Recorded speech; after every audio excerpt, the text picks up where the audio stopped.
course as MDC on the NTA is that we should not, or we should not refuse to learn from history.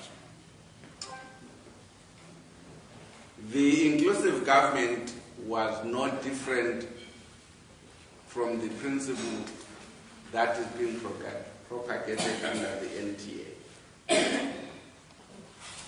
I know that there are conversations within court, there are conversations among the 13 political parties around the issue of the NTA, and no conclusion has been arrived at yet, but we as a party have our position.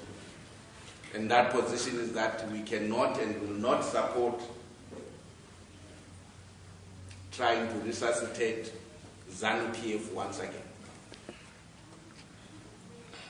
We must go to an election as permitted by the Constitution, by the shortest possible route, and let the people of Zimbabwe decide on whom they want to repose confidence to lead them.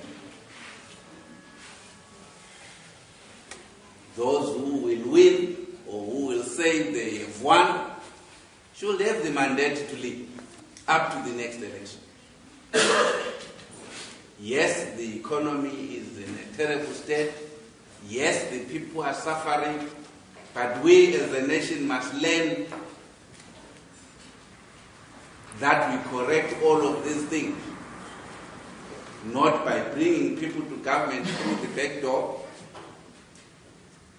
but by electing a government. And we live with the consequences of our choice. 2018, as I say, literally 12 months away. And let's work towards ensuring that the people can speak freely and vote freely, and not trying to construct another Humpty Dumpty which will breathe or give ZANU PF mouth-to-mouth resuscitation. It is not necessary. What is necessary is to allow the people of Zimbabwe to elect a government of their choice. That is our view on that.